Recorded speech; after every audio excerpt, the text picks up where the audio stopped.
Free Japan Channel, number 15. Today, November the 30th, Thursday. The time is 1 a.m. here in Hiroshima. Usually, I broadcast this FGC in Yokohama, but now I'm in Hiroshima, and from here, tonight, broadcasting. 1 a.m., so midnight.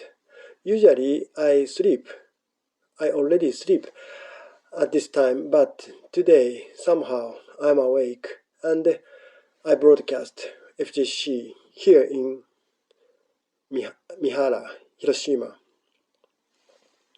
Dear listeners, how are you doing? Tonight's topic is the philosophy of Heidegger. Do you know the philosophy of Martin Heidegger? His main work is Time and Being, in German, Sein und Zeit. It was published in 1927, and this book altered the stream of philosophy, Western philosophy, of course. From the philosophy of Descartes in the 16th century, the mainstream of Western philosophy was, in one word, epistemology. Epistemology is the field which focuses on the recognition of humans. Philosophers had tried to discern how humans recognize or perceive the world, outside world. Descartes, not only Descartes, but Kant, Husserl, these big names of Western philosophy have tried to understand the mechanism of recognition or perception. But in 1927, as I said, Sein und Zeit, Being and Time, was published by Heidegger, and this book altered the stream of Western philosophy from epistemology to ontology. So ontology deals with being, not perception. And Heidegger is, or was, the disciple of Husserl. And Husserl was the founder, so-called founder of phenomenology. And phenomenology is one branch of epistemology. So Husserl devoted his energy to how to discern the mechanism of how humans perceive the outside world, the way of perceiving. And Husserl thought that his first disciple was, no doubt, Heidegger. So Husserl, hoped that Heidegger would follow Husserl's path, so phenomenology. In other words, the discipline of perception. But Heidegger, of course, Heidegger learned from Husserl the essence of philosophy, essence of phenomenology. But Heidegger didn't limit himself to the field of phenomenology or perception, but Heidegger widened the teacher's idea, phenomenology, to the ontology. What was the ontology of Heidegger? Heideggerian ontology was focused on the humans, but Heidegger didn't employ the word humans, but he used Dasein. This word is literally translated into English as their being, So it's a very curious word, but Heidegger used this word, Dasein, their being, and he designates humans by this word. And in the Heideggerian concept, Dasein, or humans, are preoccupied by many trivial things in the daily life. And humans were worried about their own death, which was inevitable to all humans. So Heidegger thought, and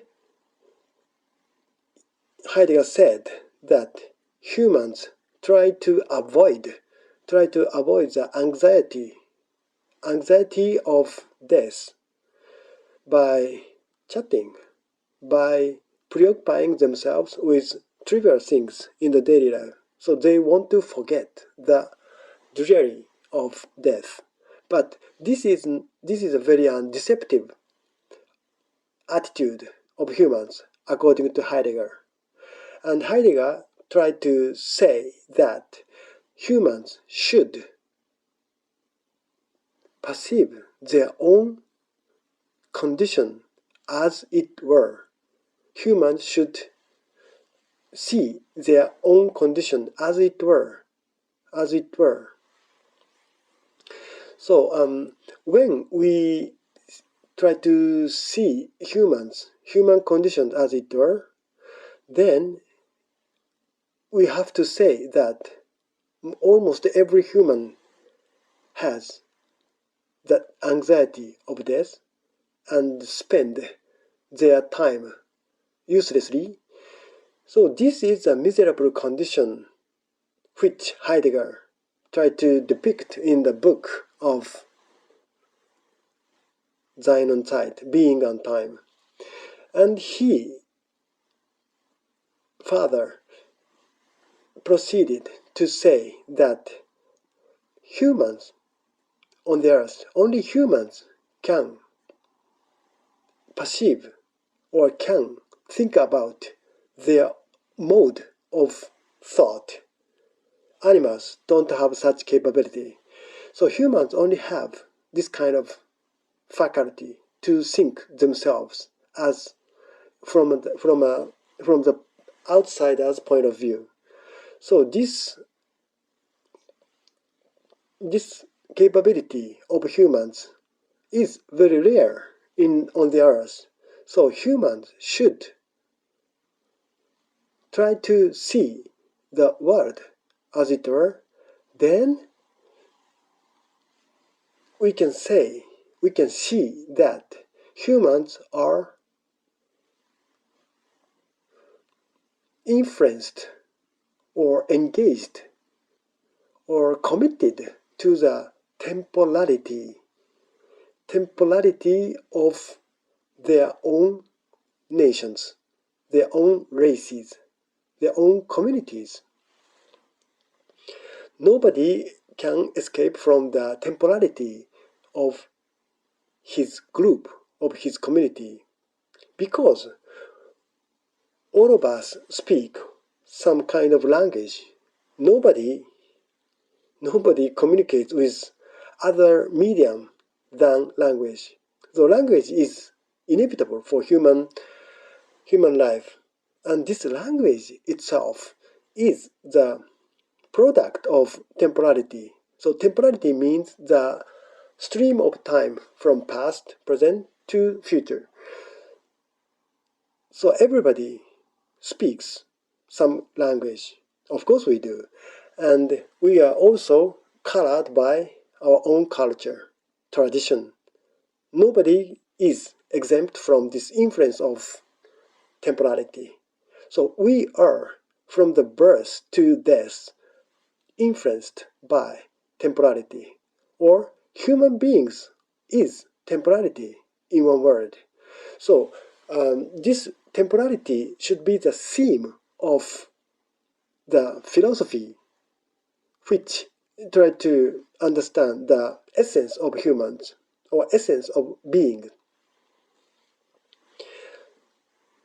So, therefore, Heidegger, he was a German, so he was focused on the German temporality, and just Heideggerian time, 20s or 30s, also came Nazi regime, and Heidegger belonged to the Nazi party, unfortunately, and he delivered various speeches as the president of Freiburg University as Nazi supporter or Nazi supporter.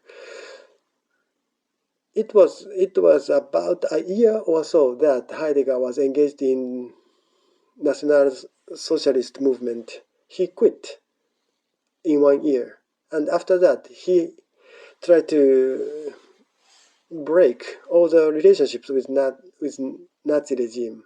But 1 year, at least, for 1 year, Heidegger, was in the close relationship with Nazi movement.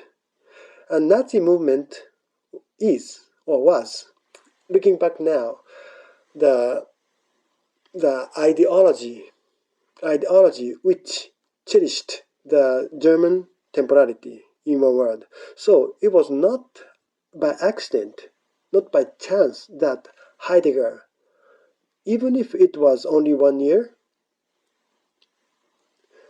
was approaching to Nazi movement, or he was active as a supporter of Nazi regime. The philosophy of temporality, in one word, is Heideggerian philosophy. But this philosophy, as I said, had some danger of being totalitarian, because nobody would deny that Nazi regime was totalitarianism. So this totalitarianism is, to some degree, included in Heideggerian philosophy. So we should be very careful in dealing with the philosophy of Heidegger. Of course, his philosophy, Sein und Zeit, time and being and time, is a very fascinating book, and it has so many intriguing points which no other philosophical modern book can provide us. So I think that any student who majors in philosophy should be familiarized with this book, Being, Time and Being. But at the same time, I have to say that in the Heideggerian philosophy, there is no doubt some danger of totalitarianism.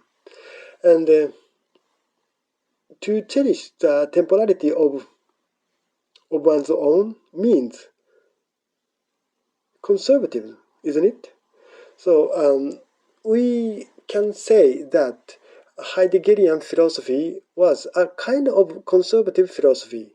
So if Heidegger's philosophy had some danger in it, then we also have to insist that conservative ideology or conservative way of thinking has also some similarity or some intimacy with totalitarianism. Conservatism, or the philosophy of Heidegger, has some intimacy with Nazi regime or totalitarianism. It is very important that every nation or all people cherish their own temporality, because it is a very natural inclination of humans, in my opinion, to regard their own temporality as important or as best. Why not? But this can so easily lead to the chauvinism or some exclusivity. If we cherish our temporality or our culture or our nation or tradition, then, but if at the same time we try to exclude other foreign elements from our society and say that our culture, our temporality, our tradition, or our nation is the best, then it would be very dangerous for us to say such assertion. Considering the philosophy of Heidegger, we have to expand the range of philosophy to some ideology or to some political science. Such is Heidegger's range that we, the leaders, should be also conscious of the meaning of his book, Sein und Zeit, Being on Time. Thank you.